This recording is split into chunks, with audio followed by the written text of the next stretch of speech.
Hello, and this is Tagore Almeida from the Uncultured Company, and welcome to my podcast, A Pint of Imbecile Wisdom, basically conversations to make a better world.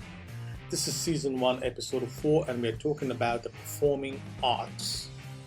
Now, if you need to Google and look up what that means, then it's really a big shame.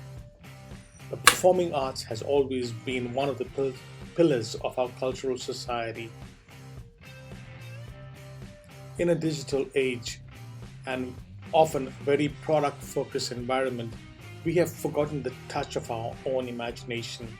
Marketeers will tell us to create products that the masses will relate to create products that are precise and focused in a certain way that basically want us to spoon feed the audience with everything we want to tell them and make use of the time that the audience are investing into the product, which is rubbish. Then what happens to the art of using your own imagination?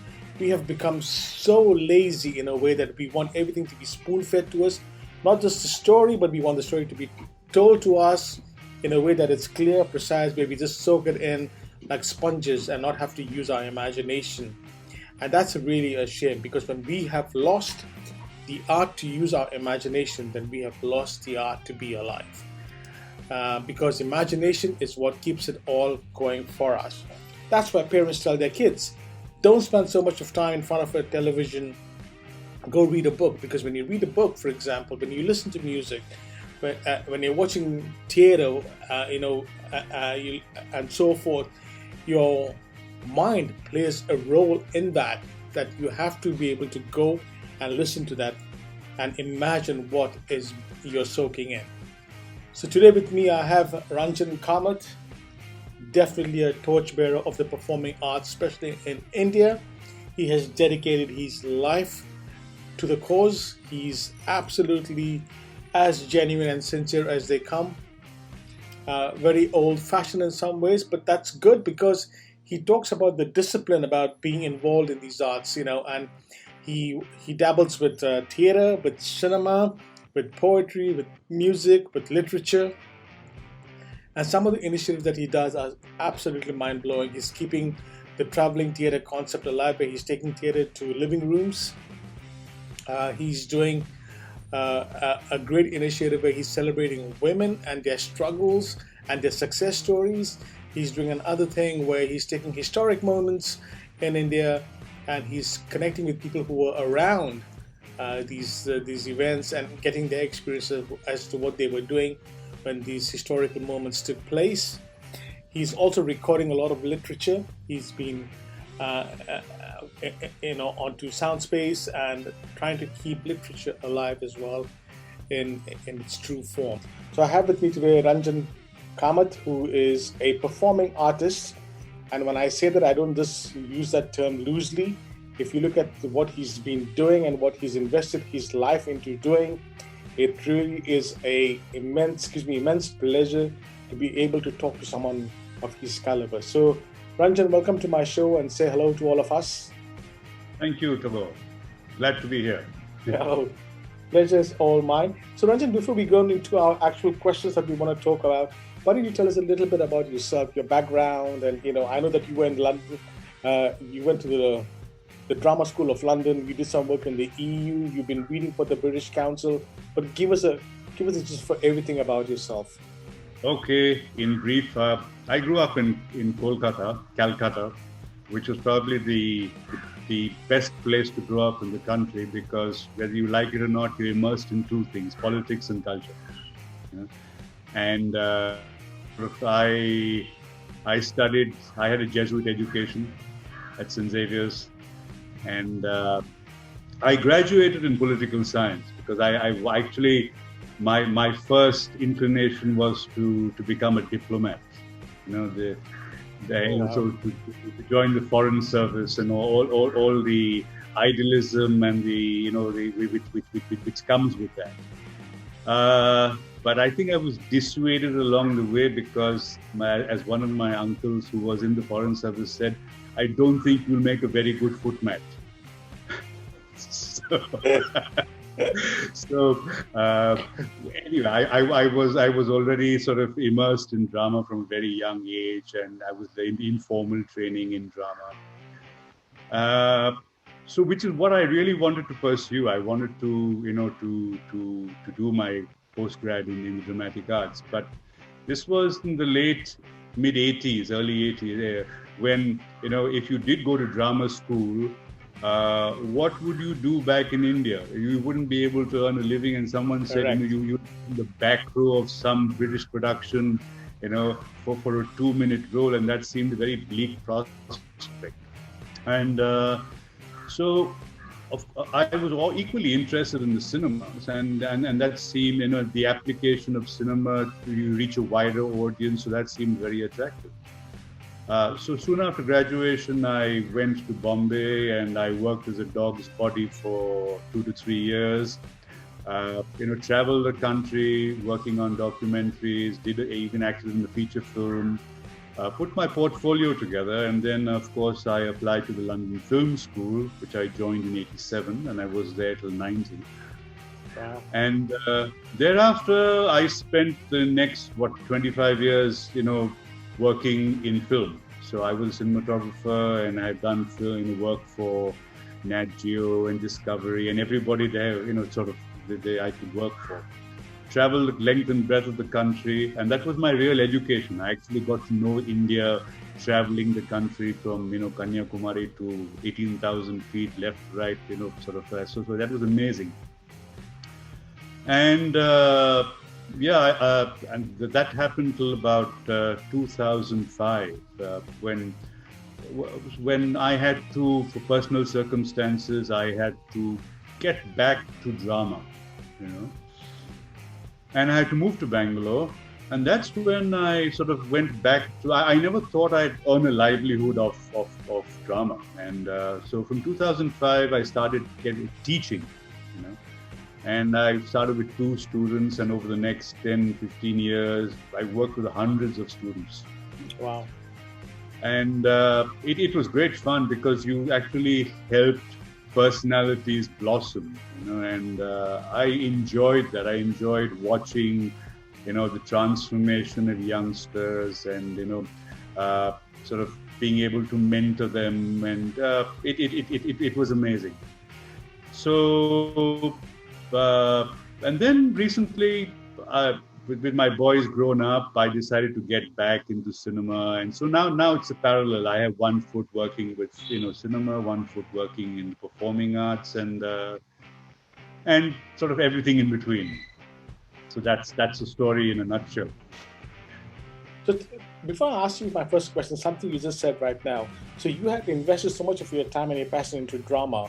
Why didn't you just be happy like the rest of us, doing one thing and saying, you know what, Tagore, I became an actor? But instead, you actually went and ventured into so many mediums of performing art. What was the transition, and why did that happen? Well, in Europe, you find people in the performing arts migrate between one form and the other. So a filmmaker will be directing opera, he'll be writing poetry, he'll be doing that. And the purpose of that is that, when you stick to one thing, you perhaps tend to burn out in terms of ideas. When you're approaching that, the best thing to do is take a break, go into some other form, look at it from another perspective, refresh yourself, and then enrich your other form with the ideas you develop there. And I find that, I find that very, very enriching myself, So every time sort of I feel that I'm not seeing in some form, then I move to the other. And if I'm writing poetry and I find, okay, it's not flowing, then I don't force it. I just take a break and go into drama, work with that, go into cinema, work with that, shut up and just watch and take photographs, And I think, I know that's not the way things are done here, where people like to pigeonhole you. They want to know you as, thing A or thing B or thing B, and you're a specialist at that and nothing else, And perhaps that's been, in a way, detrimental to how people perceive me. But I think, in terms of my personal growth, I have no regrets in doing that, and I would do that over and over again. That ability absolutely. And complete respect to you. I mean, as I said, I mean, I've not come across someone like yourself for a very long time, and definitely not in the past decade or so. So it's like, this is really cool stuff. So talking about performing arts in Ranjan, where is performing arts today in the world, and especially where is it in India? Well, immediately post-pandemic, performing arts is, I think, up shit creek without a paddle, which is, which is very, very unfortunate, because I believe it is the most needed thing in terms of addressing the mental health of the planet, and it is getting the least priority and the least support. While we are obsessed with vaccinating the planet against COVID, I think no one's ever thinking of what are the mental health aftermath of people who have been locked away for so long, and especially children for 8, 9, 10 months. How do they get to express themselves? How do they get to address all this? So which has been the fate of the performing arts, I mean, for forever and ever. It's nothing new. You see, for me, the performing arts space is a laboratory, where you do everything that you can't do in the real life space, where you resolve it and then you go back and you apply it. Not to pay attention, I mean, like with any R&D work that you do, nothing develops without R&D, right? Correct. So why do we discount that? Why do we discount performing arts? We always regard it as useless spaces, the art, the first thing to be dispensed with when there's a budget cut. Do you dispense with R&D in anything else you do? It's critical to any work in science and tech, everything else. So how on earth can you remove R&D, which is the performing arts space, where you work out, your problems, you work out, resolutions, solutions by playing characters, by being who you are not, and then saying, wow, I've resolved that, and you go back and you apply, And the fact is that, we regard the performance arts space is something separate in our lives. It's something marginal. It's what we do when we've got nothing else to do, to time pass, what we call it. But we forget that every day, each one of us is playing multiple roles. We're someone's son, we're someone's father, mother, we're someone's sibling, we're someone's friend, we're someone, so any given day, we're playing 8 to 10 roles, which we seamlessly interchange through the day. And we don't call that a performance, you see. But the fact is that we need to be at the top of our game with each one of these relationships, so to make the best of it. Yeah. So how do you do that? You do that in the performance arts space and then come and apply it in real life. And you take real life and then you try it out again in the performance arts space. So the symbiosis is very critical to our well-being. And if we sort of do not allow children, if you treat it as unimportant, then, as I have been watching with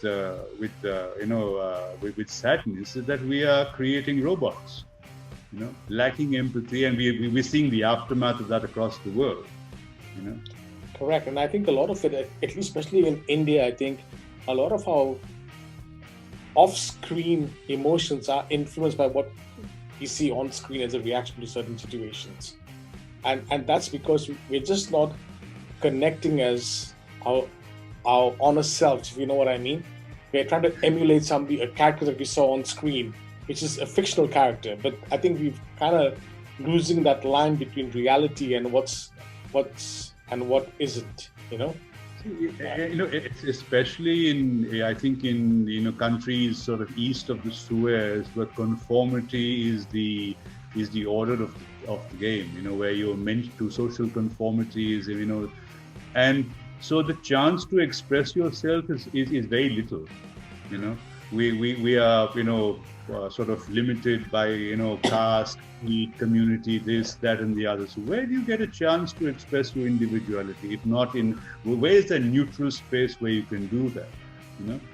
And I think the more now it's got more and more rigid. So if you're pressure cooking in an environment like that, and if everyone is pressure cooking like that, you're definitely going to have an explosion sooner or later in some form or the other, in the violence, the way women are treated, and so on and so forth, endlessly. And we are seeing how it's manifesting itself. So I think, that's where we need to create spaces where people can express themselves in some form or the other, performing arts, literature, however, But even there, we're imposing censorship. You can say this, you can't say this, you can't crack a joke, you can't do this. It's pressurizing and creating conformity to the extreme. And in especially in our country, I think the censor board has become more of a police board than being a censor board, which is not what it was meant to be there in the first place. Exactly. You're undermining the intelligence of a nation, by doing that. Exactly. I mean, like 5 people are deciding the cultural mindset of an entire nation, which is ridiculous. Which is ridiculous. So, deep diving a little more into performing arts, let's look at theater first. All right. Mm-hmm. Now, once upon a time, there was quite a, I wouldn't say a great theater culture, but there was a theater culture in India. All right. You had in Bombay, you had Prithvi, and you had all of these sort of, theater happening in Marathi, in Hindi, in English. I'm talking about Bombay itself. And I'm sure there's, regional theater happening all over India as well. Has theater now taken a back seat, to people wanting to be actors in cinema? For whatever reason that may be. Has theater become an afterthought, you think? Well, theatre has always had a tough time surviving, and it has always required patronage. At some point of time, there has been the state patronage, where giving grants to different groups to sustain. For example, I was very close to one of the most renowned groups in the country, which is Naya Theatre, Habib Tanvir's Naya Theatre, which has been in existence since 1958. And, if it wasn't for grants coming from the government, that group would not have been able to sustain itself.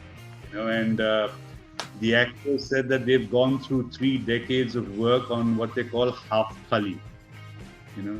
So it's about, their entire life has been half thali.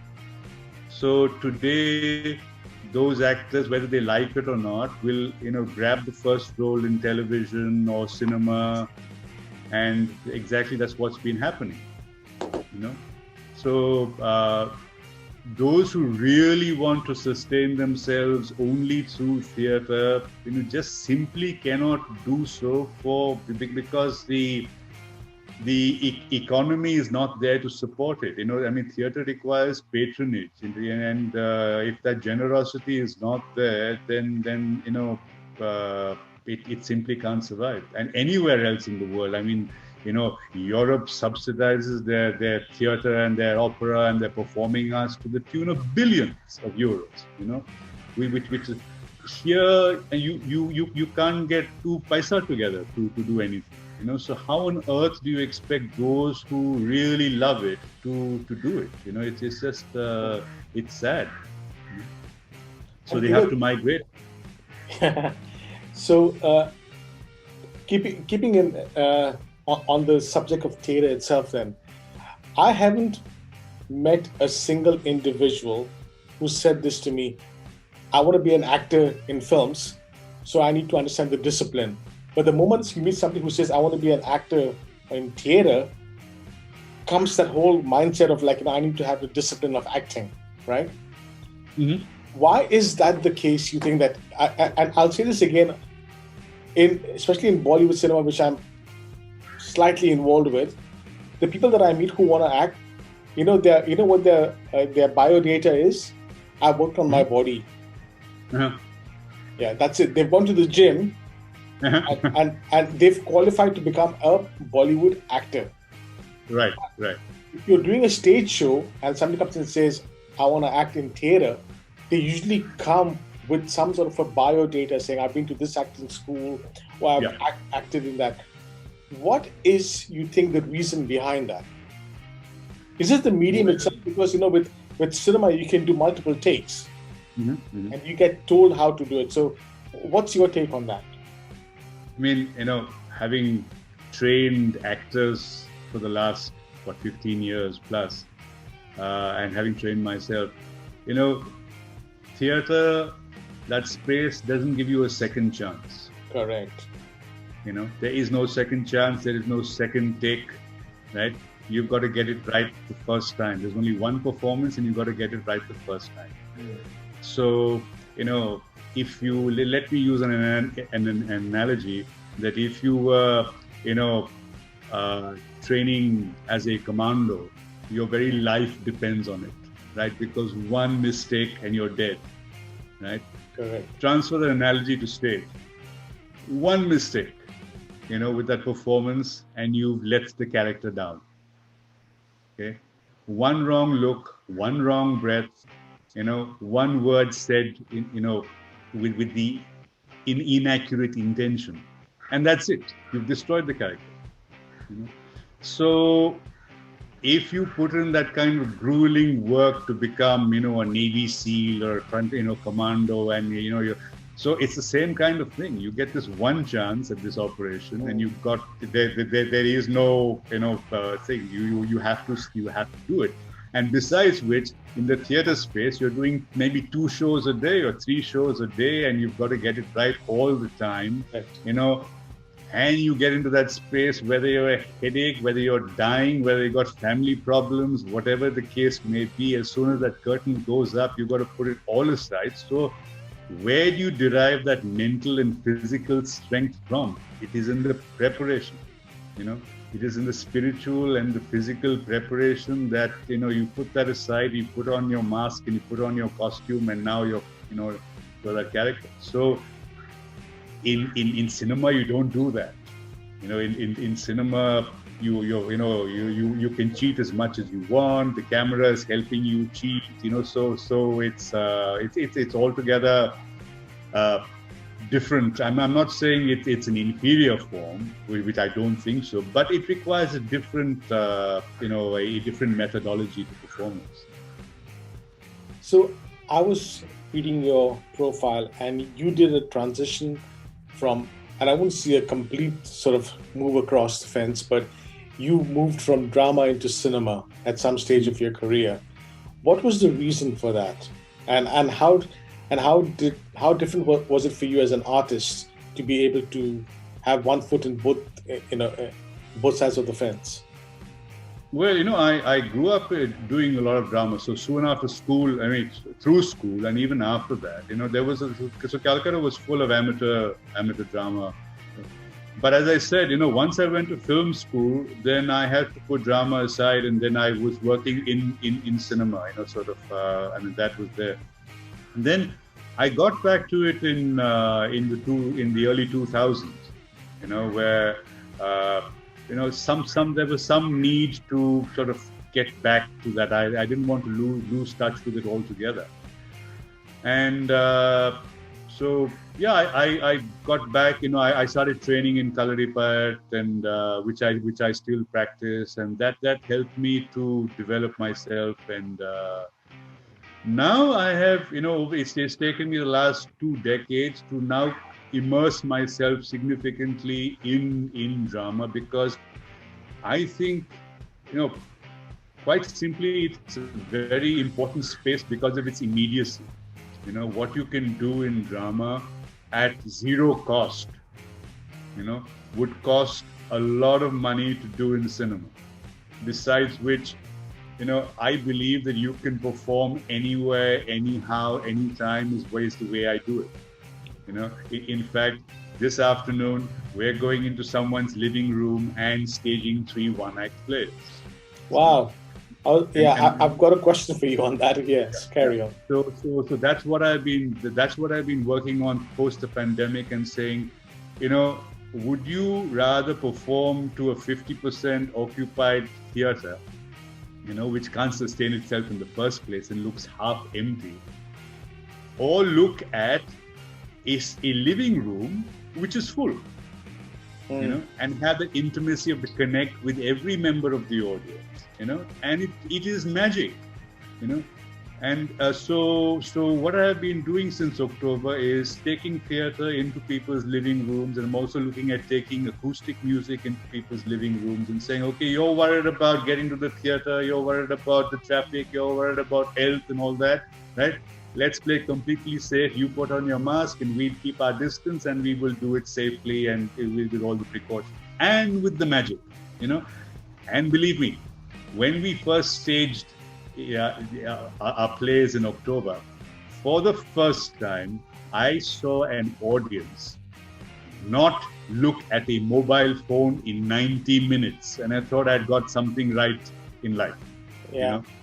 If I can keep 12 to 20 people totally fixed for 90 minutes without even glancing at their phone, right? I think, that's the way forward. Absolutely. Why can't we turn everybody's living room, every garden, every space into a performance space? Build the community again and use the performing arts, the conversation as a platform for everything that we do. So, yeah, that's the way. And hopefully bring back the flavor of theater to these people, Exactly. Yeah. Bring it, so you're not sitting and paying expensive tickets and making excuses. Here, it's you choose to bring it into your space and enjoy that 90 minutes, unadulterated quality time.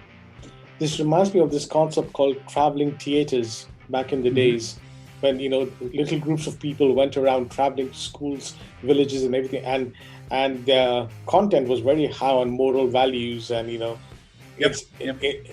inspiring mankind and so forth.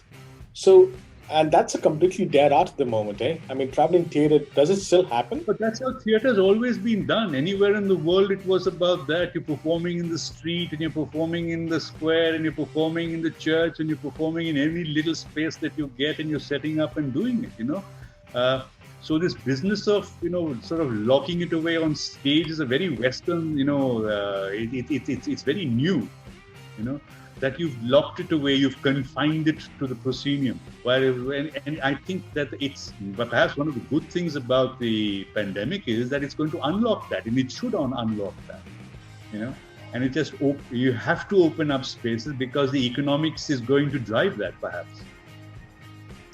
How economical is it doing theater, like, as a traveling theater artist, or doing it in living rooms for 20 people, for example? Is it really feasible, or is it not about the money at all? Well, I would like to say it's not about the money. That's not true.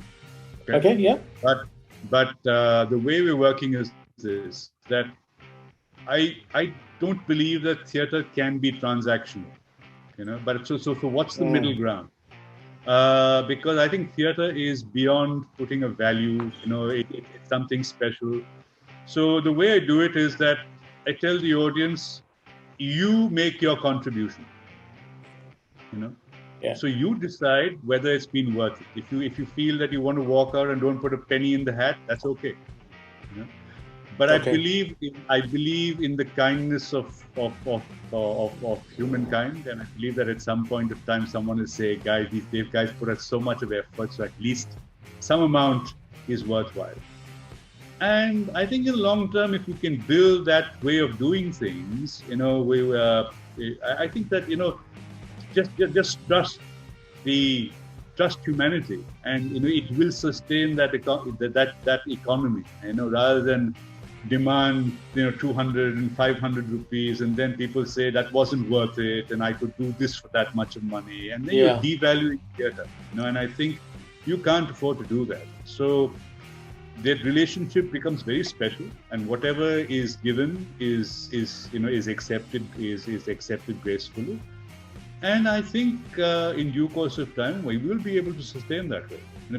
Because it is a zero cost form of doing it. So, if we can, with everything we're doing these days, it's about zero cost, zero whatever effect to the environment. So let's see if we can leave a, maximum footprint at zero cost. And here's the thing, right? I mean, in a house full theater, you don't know how many people are in there for the love of theater, because for many it's a social thing to say, I went to the theater last night, or people get gifted tickets by corporates and whatever. But in a living room, with the 15-20 people that you have in there, you know that all 20 of them have an investment into the art. Absolutely. Yeah. Not only into the art, into the emotion. Into the emotion of it, correct. Which is more important, that you're sharing as, human being to human being, and you're telling, these 12 or 20 people a story directly, and they're listening. And I think that is really, really, very precious. Okay. So, I'm very heavily vested in cinema, by the way. Okay. Yeah. I mean, I prefer that as being my medium of expression. And even though I don't do it full time, I've just done a couple of short films, and I've been able to tell the stories that I want to tell. But I've noticed that our mainstream cinema in India, especially in Chennai, Hyderabad, and definitely in Bollywood, in Mumbai, I think there's a certain thing that has happened where it's detached itself from the morals of humanity, and what goes out there is something that will sell, something that is cheap. And that's all it is. And I don't blame the filmmakers as much as I blame the audience, because if the audience didn't suck that in, these guys wouldn't be making that sort of a product, right? Mm-hmm. Given where we are today with our cinema, our mainstream cinema, how difficult do you think it's going to be for us to move back as an audience to be appreciative of the sort of work that you're doing? Well, I think the very fascinating things have been happening in cinema worldwide. With, as you said, the dumbing down has happened not only just in Bollywood or Tollywood, it's happened worldwide. So America has led it with Marvel and DC Comics, taking over the whole exercise. But I think we also have to be thankful to the likes of Netflix and Amazon Prime, because they have, suddenly let loose so much of cinema, and there are sort of youngsters and indie filmmakers who've been able to populate that space, and now, they need to sort of, so there is an abundance of the smaller, lower budget, the small budget films, which are wonderful stories. Yeah. So I think if at some point of time, the big guys will realize that, it's not working anymore. We go through those cycles. It'll take on a new form. Today, people are watching more cinema you're watching on a postage stamp size screen. So that's the downside.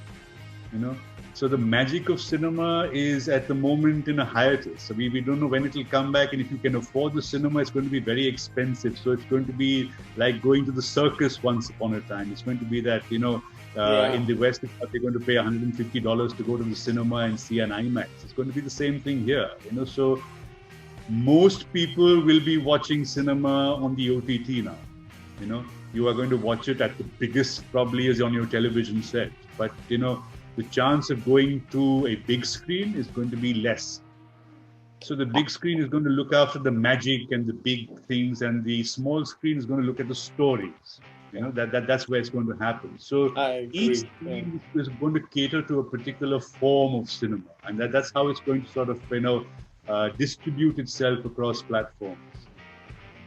But with the influx of the OTT platforms in the world, what is the impact of that going to be on performing arts, be it cinema, music, theater, poetry? I mean, because now, as you rightly said, once upon a time, you'd have to save up your money and go to a cinema, make the effort to get there, and block that time to be entertained.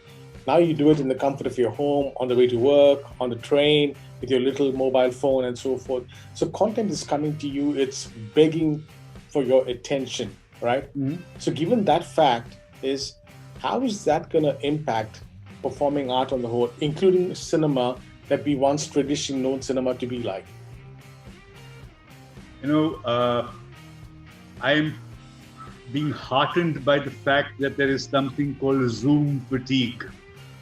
You see? Yeah. And if that is any sign, I think that kind of fatigue will also affect, all digital platforms. Okay? How much can you sustain looking at a screen during work, after work? At some point of time, you want to take a break from that, and you want to engage with other human beings in a space. So even I if hope it's at so. Yeah. even if it's a chai shop, or you're listening to poetry somewhere or something like that, or even a gossip session in the coffee house, but at some point of time you want to take a break from the screen.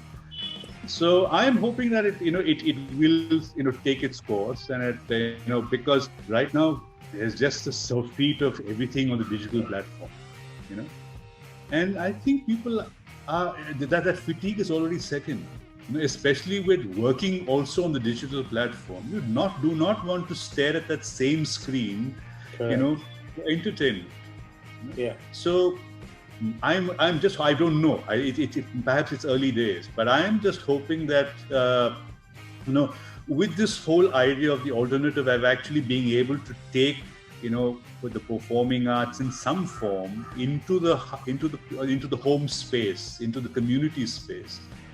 That people say, hey, this makes sense, this so I can take a break once in a while, and I can go and listen, participate in some storytelling, tell a poem, be a part of a theater thing, so I'm hoping that becomes, gradually grows, and the community returns.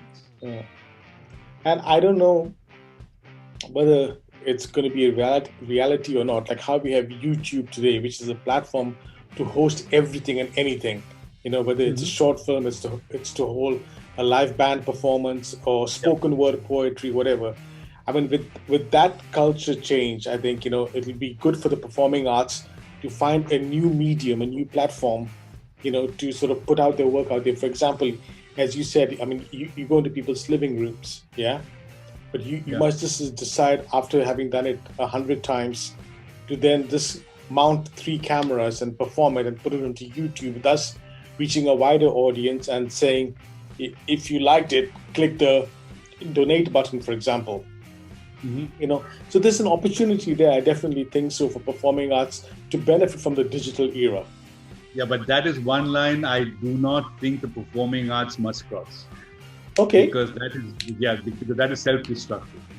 Oh wow. See, and okay. that is what, I think that is what happened, at the beginning of the pandemic, where worldwide, irrespective of whether you were the National Theatre or the Royal Shakespeare Company or the Berlin Philharmonic, everyone rushed into the digital space to put their material out.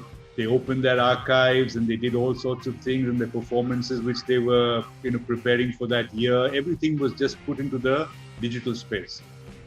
Consequently, what you have done is you have devalued your product, your program. Okay.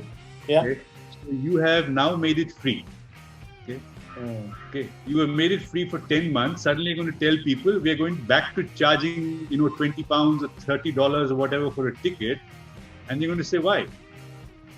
Correct. Now, those are the big players.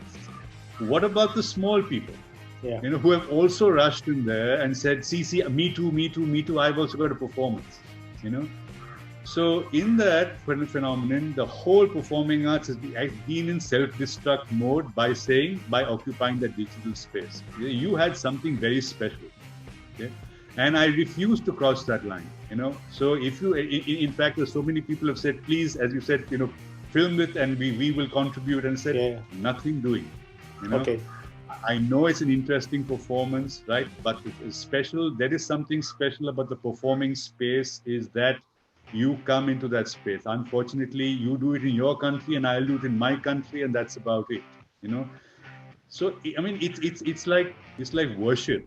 right? There is one thing watching, a religious service online and saying I'm participating in that, which is a charade, and actually being there in the sanctuary of that space, be it mosque, temple, church, and the aura and the energies of that space, correct? And it's the same way in the performance space. There is an aura and there's an energy to it. Very well Correct? said, actually. It's a spiritual experience. Yeah. So, you can't purchase that. Yeah. So you have to be there, and what you are being, you're participating in that experience, which is, I think, at the bedrock of humankind. That ability to interact in this space and to derive from each other through performance. Get closer to God or whatever universal force you believe in. No, very well said, actually. Yeah, that's a very, very valid point, and I'm glad you raised that up. So, moving a little bit now, poetry, spoken word. Yeah. I've always loved listening to poetry, and I also like watching spoken word. Your take on, I know that you also dabble with poetry as well. And so when do you, and I know somewhere you said that poetry is when you want to express your voice to yourself sometimes. Yeah. So what is the opportunity for poetry and for spoken word today in the world?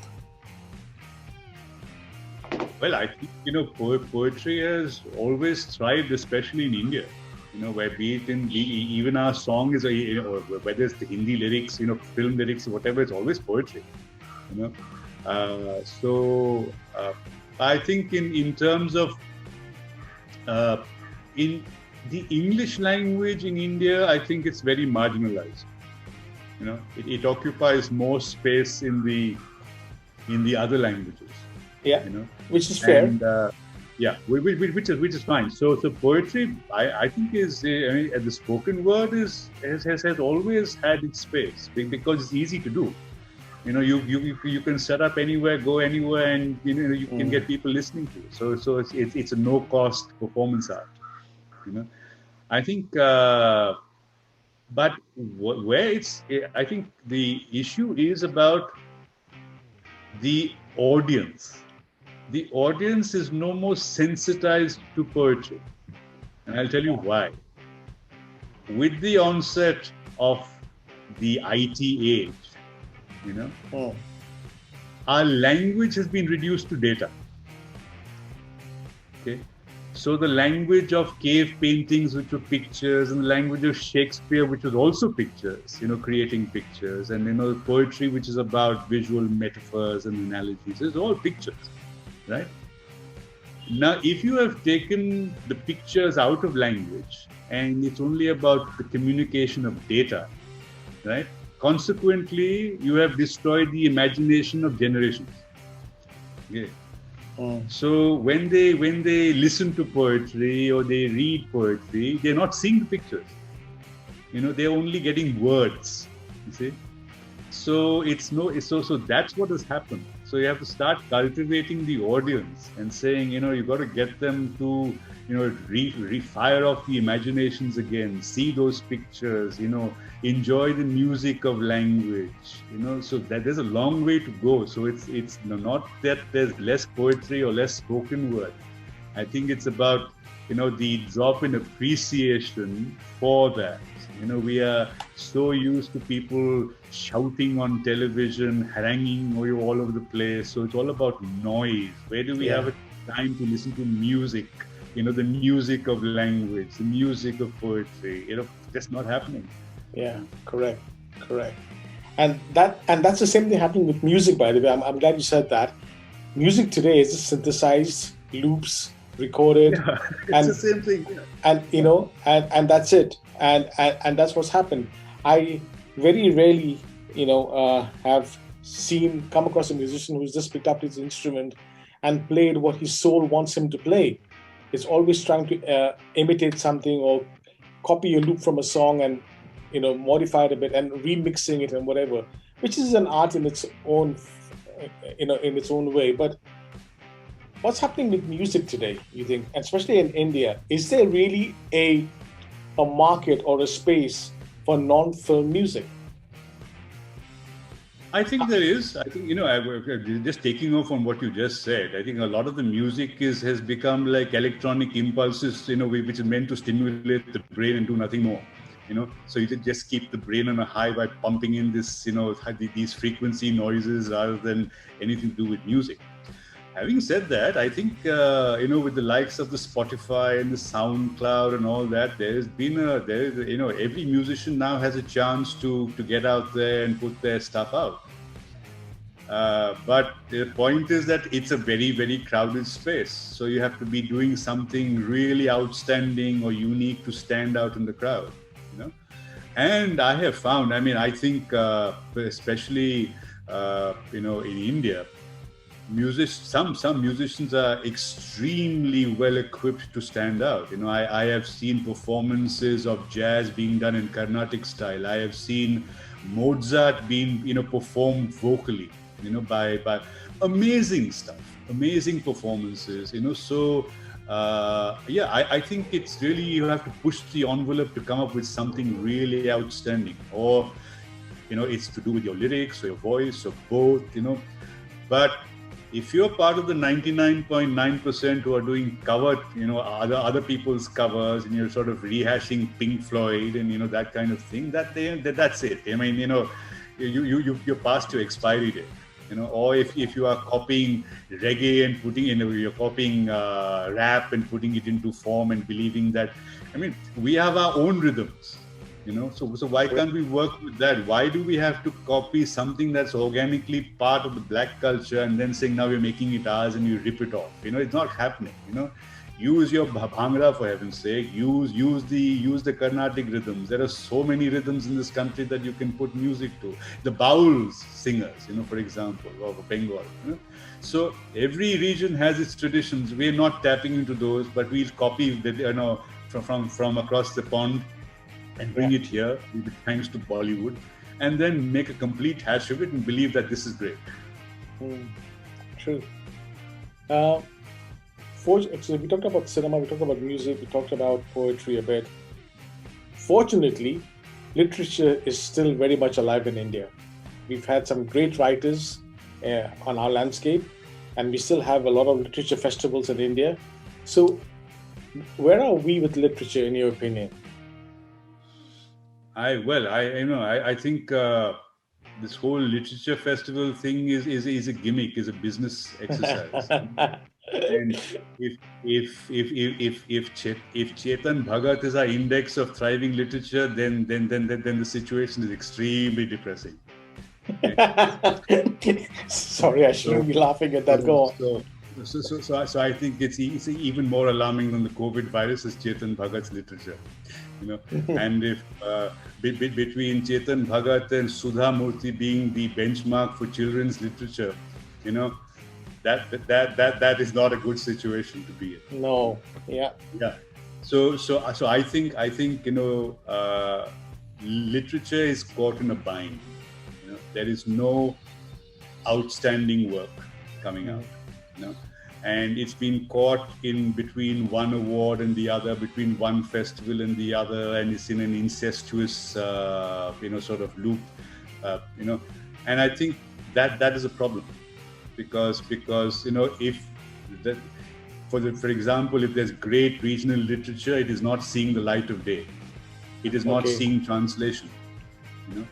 The kind of work that Penguin did by bringing out literature in all languages, say 10 or 20 years ago, is not happening. The book, the publishers is going exactly the way of the film channel. So everyone's buying out the others, and you're making this mega publishing thing, which is going to cater to the lowest common denominator.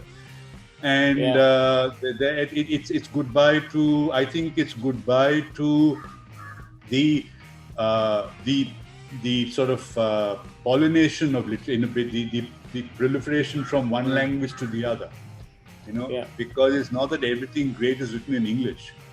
but Correct. it is the great stuff which is written in other languages, be it Spanish, or be it in Hindi, or be it which is not going to see translation into English. So and I think that would be sort of impoverish English if it is going to be so you're going to get the same cycle of stuff coming out. You're going to read only which goes up for the Booker Awards, and everything else doesn't matter.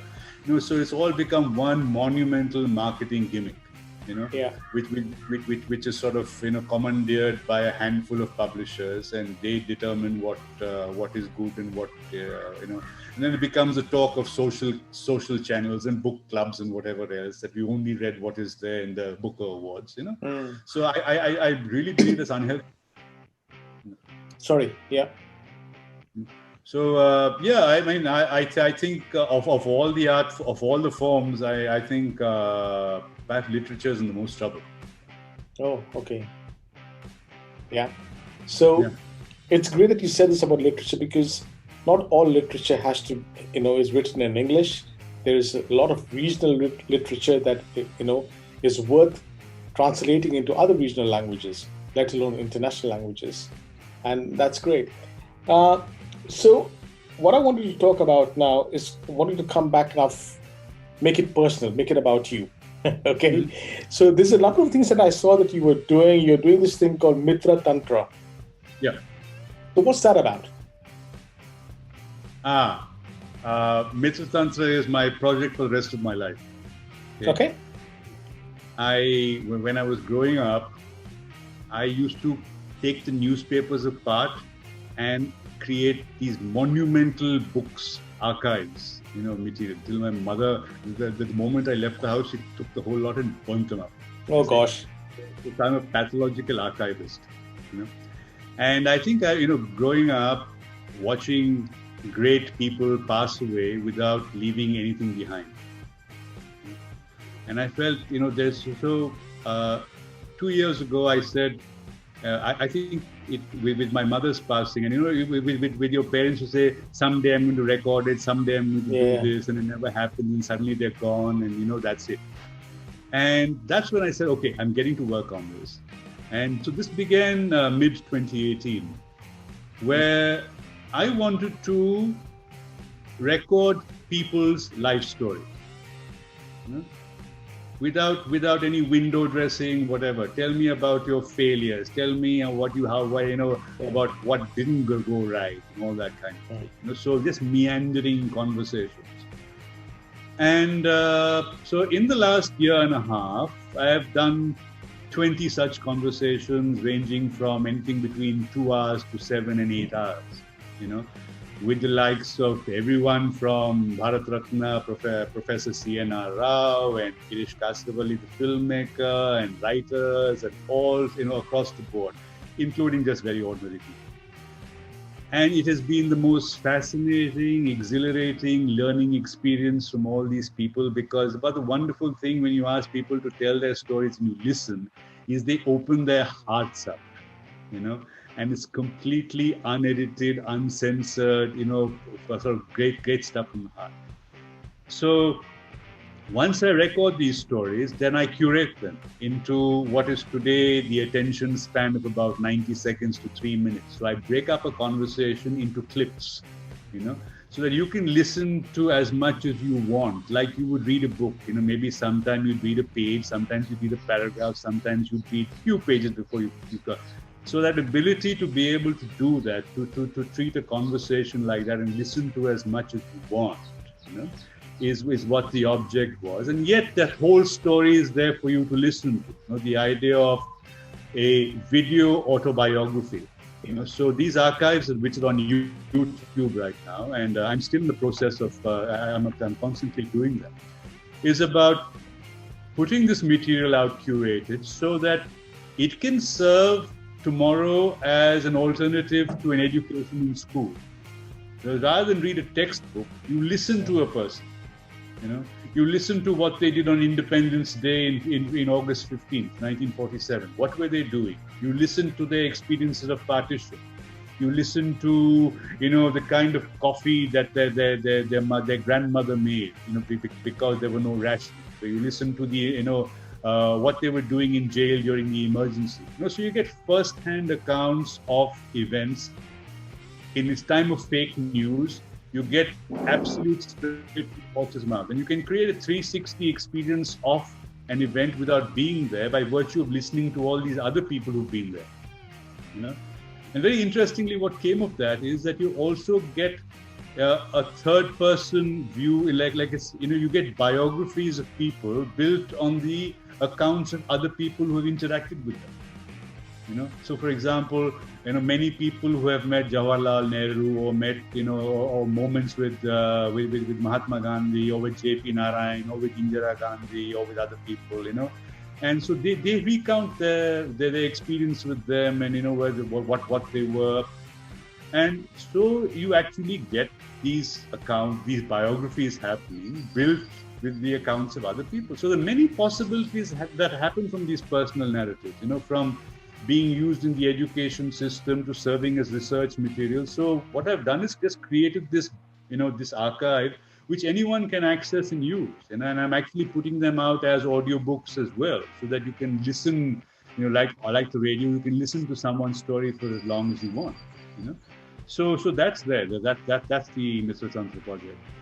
So how can, and let's just say, if anybody wants to listen to any of the things that you've already done on Mitra Tantra, or if they have a story that they think that they would want to tell and you might be interested, they want to pitch a story to you, how can they do that? Well, the archive, as I said, is on YouTube, so anyone can access that.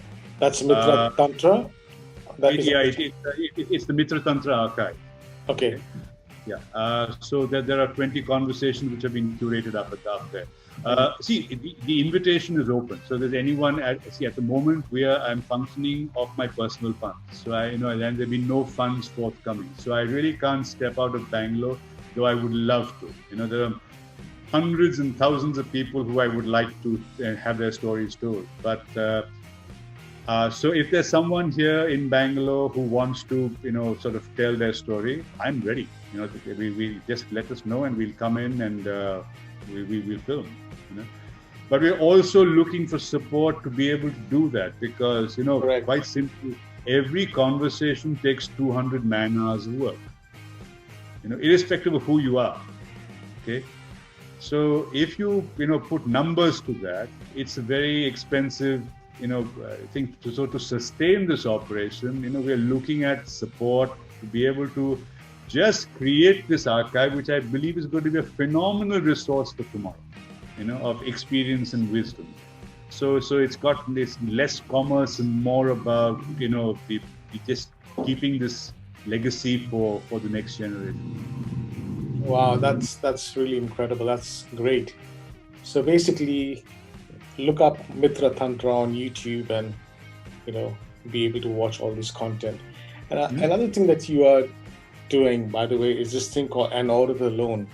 Yeah. What's that about? An Aurat Alone basically means a woman alone. Yeah. Yeah, that's right. So,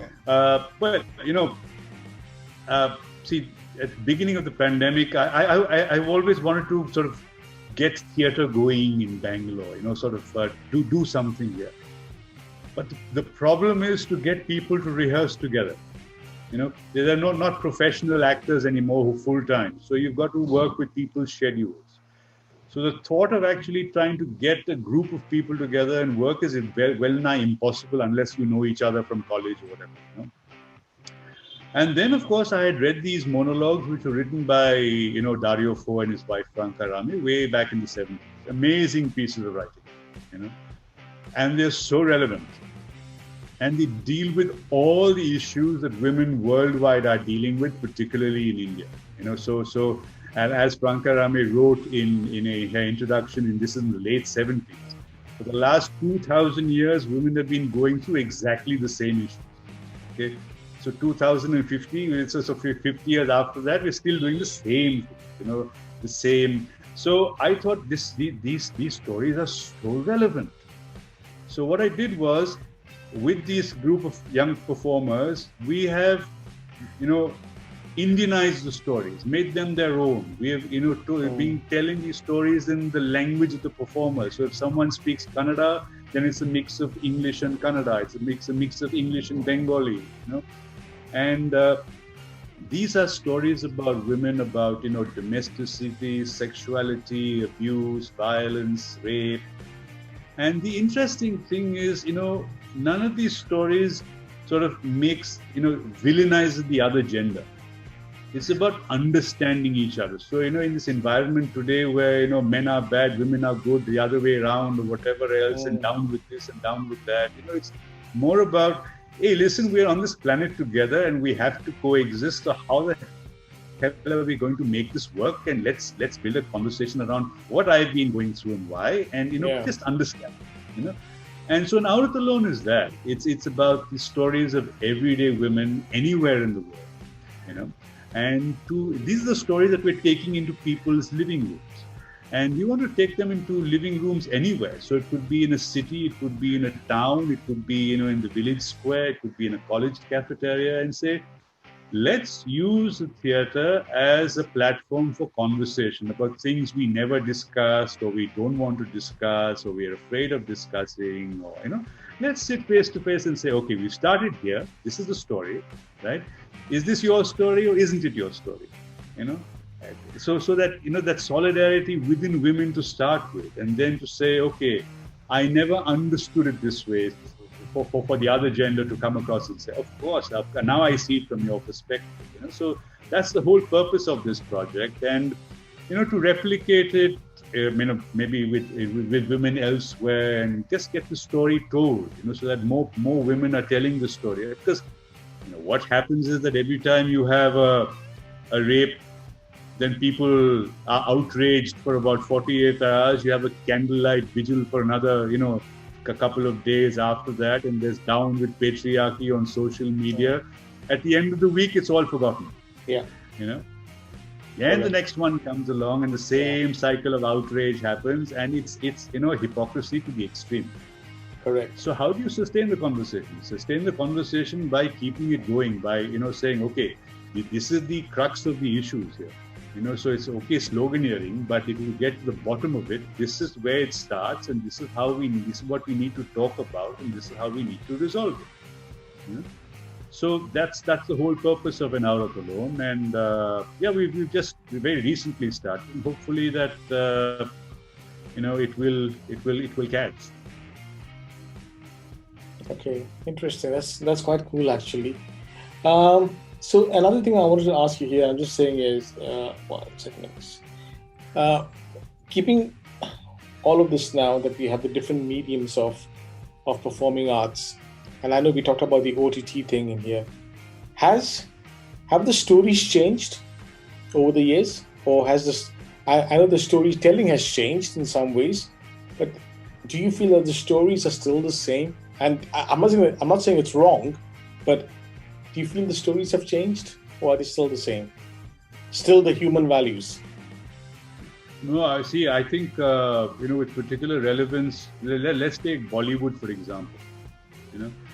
Bollywood has marginalized, or, the story about the village is now extinct.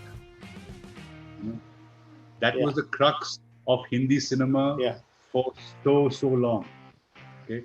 Today, the village does not feature in mainstream cinema. It features in Marathi cinema. It features in some indie little film somewhere. But so the stories are there. But the problem is that the market is deciding which story is important. And it's always the teeny bopper story. It's about the young. So it's catering to the American market rather than the Indian market. So it's driven by that. So the stories which require to be told are not told because they're not profitable. We're not telling stories about the breakup of family because it's an unpleasant subject, we find. Of course, we will, every time we want to tell stories about history, that story will be pulled down before it even begins because we're contesting that. Okay. Yeah. So, all we are doing is we are creating these fictions and whatever else of these rosy pictures of everything, which are very shallow. So most of the time we are lifting stories from Hollywood anyway. So as you said, the original stories are very, very few and far between. No, but I think also, Ranjan, sorry, I think that even if even if you're focusing on telling human stories like a family breakup, we take that and put that in an NRI environment. It has to happen in London because these things don't happen in villages. They don't happen to normal Indians. Exactly.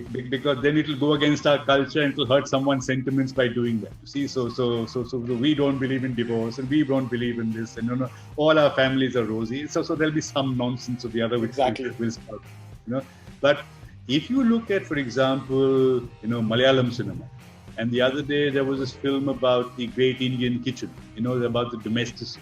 Yeah. Now, and these are amazing little stories which are coming out, So I mean, I'm also thankful to the likes of Netflix and the OTT platforms that stories which otherwise, would never have got told in mainstream are finding spaces in the OTT platform. The little stories, the B town and the C town stories, about aspiring youngsters, about whatever problems you have.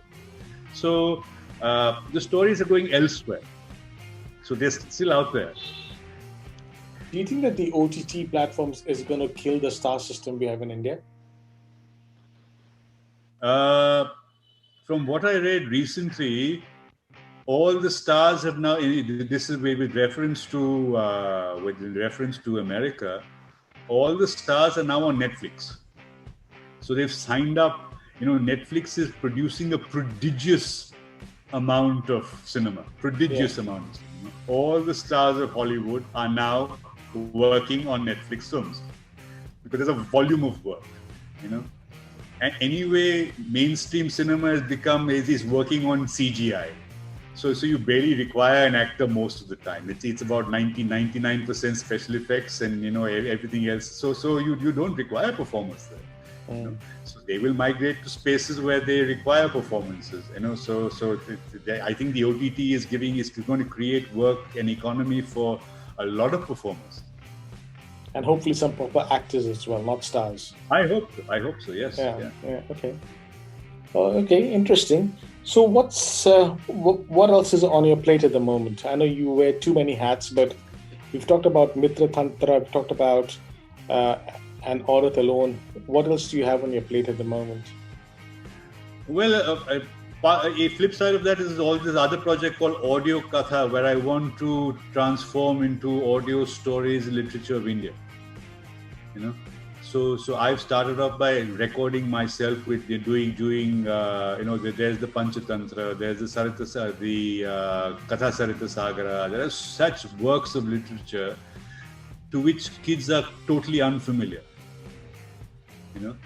And so I'm trying to record them myself and to create soundscape, versions of these that it can actually interest. I don't know whether it will work. I have no idea, But I am doing it because I want to do it, and because there is such great literature out there, especially, the stories written in English between the 1880s and the 1930s. Remarkable stories, remarkable translations of literature, with the most picturesque language. And if at all one has to sort of revive the imagination, that's the kind of language one has to use, the flavor of English and whatever else. So I'm just trying my luck at that and seeing maybe it will catch. I did the Just So stories. It was great fun doing it. And, we've put it on the different audiobook platforms and it's been getting little trickles of sales. So that's great satisfaction. And then we take on the other work as well. So, yeah, I got my plate full for a long, long time to come and loving every moment of it. Wow. That's amazing, Ranjan. And I really hope that you get the support. And I don't mean just financially, but, in every possible way. I hope you get the support to carry on what you're doing, especially to keeping the performing arts alive in India for sure. And I think it's important that, especially the thing that you do with the women, the stories that you're telling, of just a range of people, the audiobooks that you're doing about Indian history for our kids. I think it's so amazing to just hear all of that. And I think all of this also comes from the fact, besides your passion, there's also a discipline that you bring into each one of these art forms, correct? Because being powerful in an art form without an education or a discipline is quite dangerous. And I You think know, that's I think I realized this during the pandemic, especially, that it's very easy to just let the the mind and the soul slip. You know, and if once that happens, you're in trouble. So you've got to sustain that soul, especially if you're in the performing arts, if you're in the arts space. If you're looking for, someone to fund you and all that to keep your spirits up, that's not happening. no. You need that discipline in order to keep your soul going for your own sake. Not for the sake of funding, not for the sake of anything else, just for your own personal sake. So, that is the only thing which drives what I do. Whether I make 2 coppers out of it or not is less the point. It's about that I need to do this for the survival of my mind and my soul, that I can get up in the morning and get to work and say, okay, I got this to do, and there's a buzz going, and I can, if I'm doing poetry today and this tomorrow and that, that the day after. Not for anybody else. It's for me. Okay. And if anyone else wants to enjoy what I'm doing, they're most welcome. But if no one wants to look at it, that's that's not a problem too. But if my purpose of doing anything was to only if I get likes and views and whatever else, then I'd be in a state of permanent depression. Because I never get more than half a dozen likes on anything I do anyway. So. Okay. If I cross 6, that's a good day. Oh, so, wow. All of 6, hey. So it is not for that. It's just because I just like the whole idea of doing it, like the whole idea of the literature and meeting people and the stories and so on and so forth. How do people find you or your work online? Are you on social media? Yes, I'm on Facebook, and I have a Facebook profile. I am Ranjan Kamath, yeah. Yeah, Ranjan Kamath. See, I think I'm very unschooled, or I'm sort of illiterate in terms of how to handle social media, and so I have a presence there. But I am certainly not adept at milking it like the younger generation who sort of default know how to use this whole system. So I'm terrible at it. But and besides which, I think it takes up a huge disproportionate amount of time. If you're spending your time marketing yourself on social media, on the multiplicity of platforms there are, where do you have the time to do something productive? Well, finally somebody who thinks like me. I've been written off, told off by all my social media and marketing friends, saying that I do no justice to what I do because I don't market myself. And I just think about it and I say, what I do is here, and I've put it onto the platform. I don't know how to market it because I could be completely wrong on this, but I think marketing is about telling a lie. And, exactly. And my marketing friends hate me for it. Yeah. Absolutely. I wholeheartedly agree with you, and I think we should start a sanctuary. Maybe you should do a series called Endangered Species. Yeah. For all these Luddites and Neanderthals you found, who have no unschooled in the digital media. Absolutely. Just create this club and survive together, and drink that old monk or beer or whatever in the virtual space. So I have a very dear friend of mine here in Singapore, and he's a marketing guru. Traditionally and now also digital marketing guru, and he's worth his 2 cents. I know that he works for a great FMCG global corporate, and the only thing that we don't see eye to eye is the fact that I create content but I don't market it. And his lesson to me once was, you need to work backwards. So I wanted to do something on mental health. I wanted to do a short film based on mental health. He came to me and said, mental health today is so and so. Next year, you know what the date is, now work backwards. I said, no, it starts with the story I want to tell. Then I'm going to decide on how I want to tell that story, cinema or poetry or whatever. And that's what I'm going to do.